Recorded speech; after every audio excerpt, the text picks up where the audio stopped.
Our leader. So we each took turns. We led our meetings. We led things one-on-one, or we came up with the agendas. We came up with the meeting ideas, the meeting locations. Because of our distance, we did spend a lot of time on Adobe Connect. We spent at least 8. That's the ones that I could count that we remembered to post. So I'm not really sure exactly how many we did, but it was at least 8. So, and learned a lot about Adobe Connect. One of our meetings, we just sat there and said, what does this look like? I just put something on the page. What's this? What's that?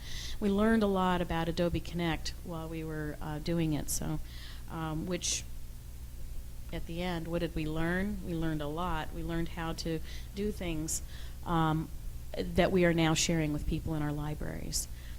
The other thing we did were some face-to-face meetings, and that was really fun. We had a real good time getting to know each other by going to each other's location and getting our library to pay us to do it. That was very cool. We had some good lunches, and we had some great meetings. We were able to meet each other at each other's location. We got to see the communities we were each coming from. We got to see the libraries and branches that we were each coming from, and we got to see each other's working space, and it sort of helped us learn about each other and define each other. So it was a really interesting situation to do the face-to-face. What came out of it, at least I think, was a pretty awesome project. We have people who did very specific things and very specific steps. Like the last group, we didn't have we didn't have 5 people create the website. We had one person create the website with the input from everyone. In the process, we made some great friendships. I think that we're going to have long-lasting friendships. And in the end, we still like each other. And I think that is probably the best thing that's come out of this. All right.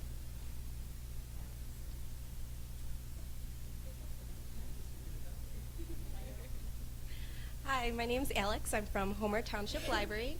And we have Mary Golden over here, who is from the Joliet Public Library. And she's actually the person that created our Drupal site, thebusinessresource.org. And she also created a short tutorial that will kind of walk you through our online business portal.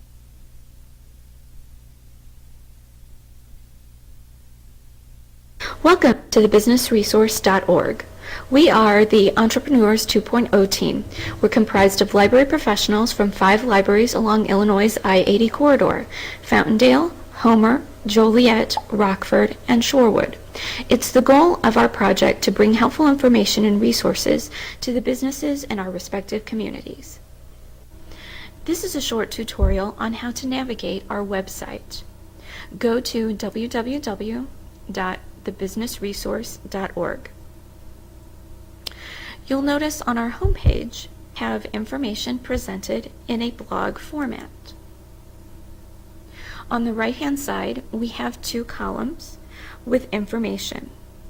You'll see databases, useful informational websites, best business books, and our social media contacts. We have menus at the top of our screen.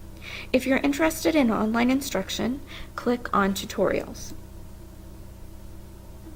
We have several videos. Currently, we're focusing on using productivity sites such as OpenOffice and Microsoft Office. We are in the process of expanding to include screencasts of other applications and programs such as the many Google products. In addition to our web portal, videos that we create will be available on our YouTube channel. Our next menu item is business information. Click on this menu item for a list of subjects. Select any of the subject links to view a list of related business websites. The next menu item is our business directory. We currently have a list of various local businesses. If you are within one of our service areas and would like to be listed in our directory, please contact us at thebusinessresource@gmail.com. Finally, our last menu item is local resources. We have a list of local organizations within our service areas who are available to provide assistance to local businesses. Please don't hesitate to contact us if you have any concerns or suggestions. Also remember to contact your local library for additional resources and reference needs. If you would like to print any of these pages, please click the link for the printer-friendly version. Thank you for watching this tutorial. We hope you return as we continue to grow with our users' input. Please voice your concerns and opinions through our social networking sites and by emailing us at thebusinessresource@gmail.com. Thank you. So, our video was not as exciting as everyone else's, so it was a little boring, but it kind of shows what our site is all about. And just so you know, we are continuing to update the content. We have a few interviews that we've already done, but we haven't been able to edit them and put it up there. Should I close it down? So in addition to having the business resource website, we also wanted to show you some of the equipment that we purchased. And Mary is going to be my little Vanna after she gets through all of that. And she's going to show you. Do you want me to just do it? No? Okay. So what we brought were portable digital media labs. And I'm just going to take this out for a second. And this is what we spent our grant money on. And we had figured that a lot of these small businesses, home-based businesses, and startups, they didn't really have the resources to kind of invest in this type of technology. So our first thing that we purchased was a laptop. Very portable, can carry it around. So great for those people who may only have a desktop and find that they may need to bring a laptop somewhere. And we have the labs at each location. On the laptop, we have open source software, and that's so that they would be able to use the laptop to do stuff, but also to kind of show them that there's all of these free available software applications out there. So there's Skype, Open Office, Audacity, and Movie Maker, and things along those lines. So kind of to show them you don't have to invest in Microsoft Office. You can use Open Office. You don't need to purchase a subscription for web conferencing. You can go ahead and use Skype. The next thing that we purchased was a projector and a projector screen. I didn't bring the projector screen, but it looks something like this. A little bit smaller, but it's very convenient to kind of carry around. It's very lightweight. You can just use one hand, which I know for our library that makes a big difference because we have a projector screen from like 1980, 1990, and you need like 2 people just to drag it 10 feet. So it's really convenient for people who are going to borrow our projector screen. We also brought a small portable projector. It's a very small, and you actually don't need to have the laptop to run it. So basically, you would make your presentation on the computer, save it onto an SD card, and just pop it into the projector, and that's all you would have to carry around. So great for those small businesses that don't have a projector on location, and they may want to give a presentation to customers or staff training, or if you go to a conference and you see that client in the hotel hallway, you can corner them down and start presenting to them on the hallway wall or in the elevator. So very convenient. And the next thing that we purchased was a Magic Wand scanner. And again, you don't need to have this hooked up to a computer. You just need an SD card, and you would just go ahead and scan across the page. And convenient, when you go to your customers, your accountant and lawyer, and need to make some copies. And also, if you don't like paperwork and you live in a digital world, it's a great way to kind of scan everything, put it on your computer, and then throw all your papers away. The next thing we purchased was a headset that has a microphone.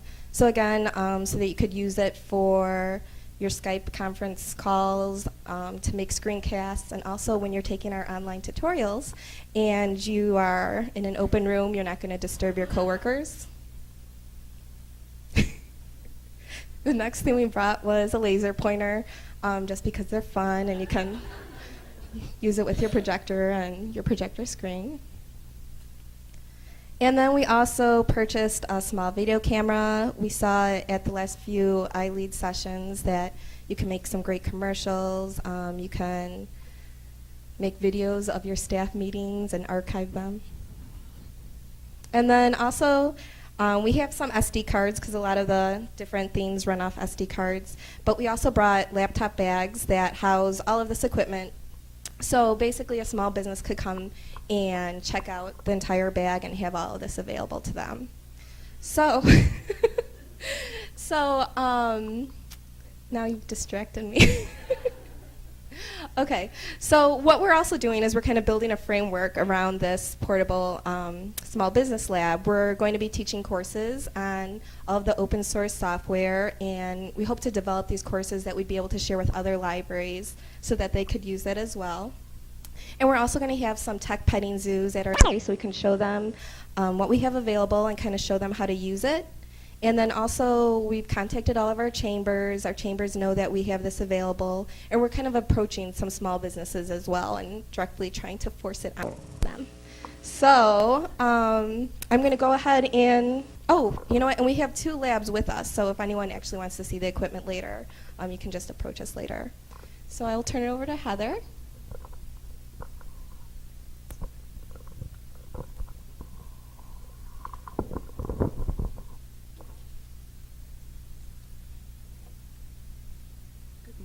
I'm Heather, and formerly of the Shorewood Troy Public Library. I'm kind of library homeless right now, so if anyone has any ideas, I'll be available after. I'm here to talk to you today about our future plans, our changing philosophy, and some of our ideas for sustainability of this project. The evolution of this project really rests on our commitment to monitor the established social media sites that we have, and also our commitment to respond to those sites and the feedback that they generate.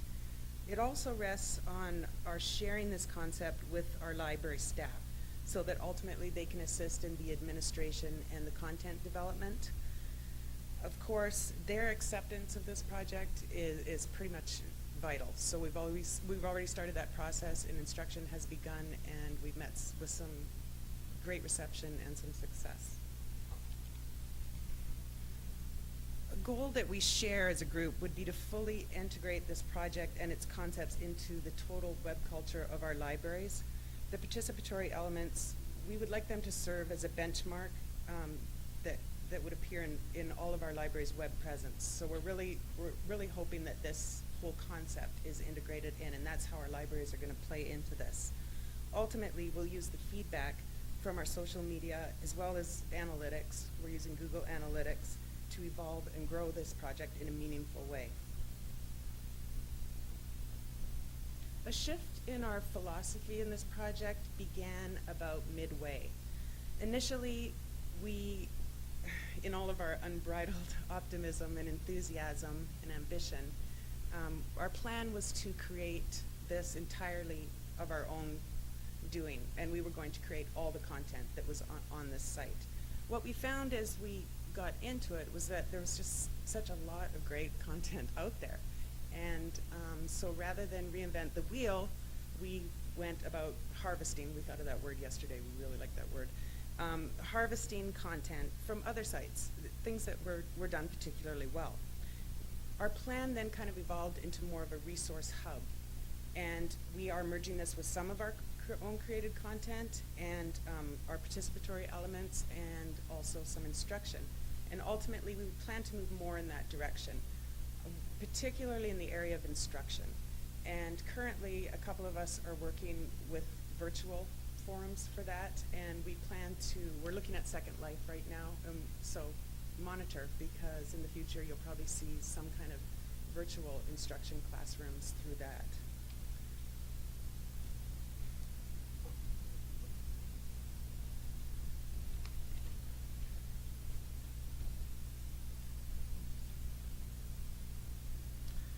The most important aspect of this project is how we might sustain certain elements, such as our databases. Thanks to Gail and Cengage Learning, I have to put in a huge plug for them for being very forward-thinking in this day and age. We managed to negotiate a free open access license to these 3 databases for a 6-month period. And they were very supportive of this. And so I think that's a sign of the times, that if you bring creative negotiations to the table, that these companies are, I'm not saying you'll get it for free, certainly Gale is anticipating, other things to spin off from this. But we are talking about consortial development amongst our libraries, perhaps other libraries, to increase our buying power, or put an offer on the table to Gale or EBSCO or whoever you use, maybe reference USA, although that's debatable. But so there's ways to do that, and that was one thing that we really learned in this process, and we're very it's heartwarming to see that everybody is willing to work together, and you can create those win-win situations, because they were certainly excited to be mentioned here and to be, shown in a favorable light. So that was a good thing. So I think creative organization and creative buying power will certainly be cornerstones of our sustainability, especially if we want to continue to use this type of content. Another avenue that we're exploring is grant funding from private enterprise. We have just completed our first Pepsi Refresh grant, and we're looking at other options there as well. So that's kind of fun, and it's kind of outside the box, but increasingly I think definitely in our libraries we're going to have to look towards these things if we want to do these types of projects. So that was a learning experience as well, to be able to kind of think outside your traditional library channels for funding options.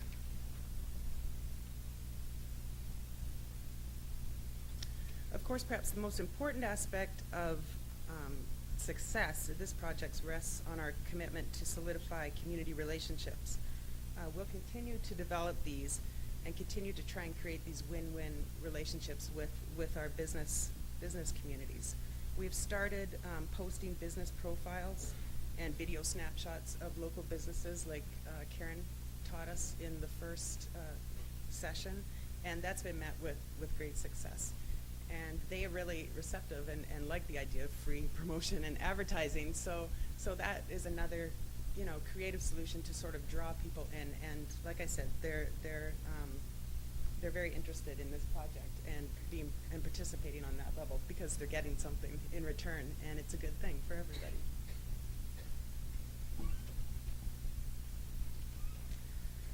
To wrap this up, I would like to say the future and sustainability of this project really rests on 4 things, and it's probably the same with everybody. First, our evolution. Our website has to continue to change, and we have to be really on top of that and be open to fresh ideas and to implement them and listen to people, listen to the feedback we're getting and our analytics, and keep bringing that home and changing things. So our evolution is important. Second, our shifting philosophies. We have to just continue to shift and enjoy the shift, because things change. They're always changing, and as we discover more about the needs of people in our community, which is ongoing, what you think they need is typically not what they really need. And so we have to keep being mindful of the shift and riding the tides of that shift. Third, our sustainability efforts, and I think this goes for everybody in the library world right now. You have to be creative and be able to think outside the box how you're going to do this. Speaking of funding and getting, cooperation and support from inside your libraries as well. That's key. Finally, the solidarity of the community. That's always got to remain at the forefront of this project.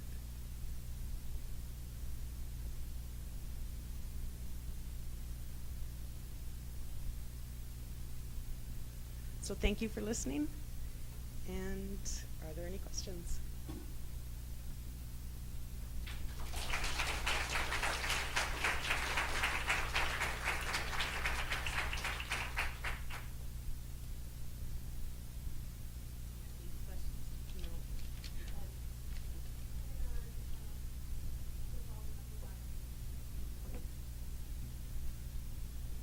Absolutely. In fact, this is open to anybody. The resources that we have don't require any authentication. We're trying to make everything as free and easy as possible, so we're trying to keep it open to everybody. Our hope is that all of Northern Illinois, and really ultimately all of Illinois, access this portal. Yay! Yeah, feel free. It's open. You can link it now. Yeah, it's live. Yeah.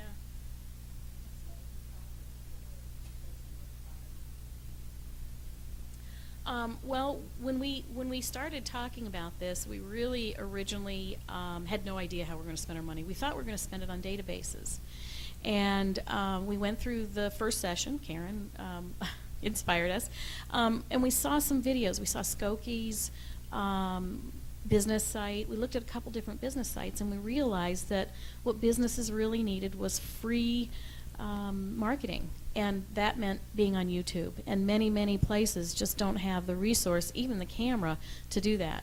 And so that's sort of the process. We sort of came to that a little step at a time. And at the very end, when we were spending the money, Alex brilliantly came up with the portable portable projector. And it was really kind of a perfect thing because, you know, some of our small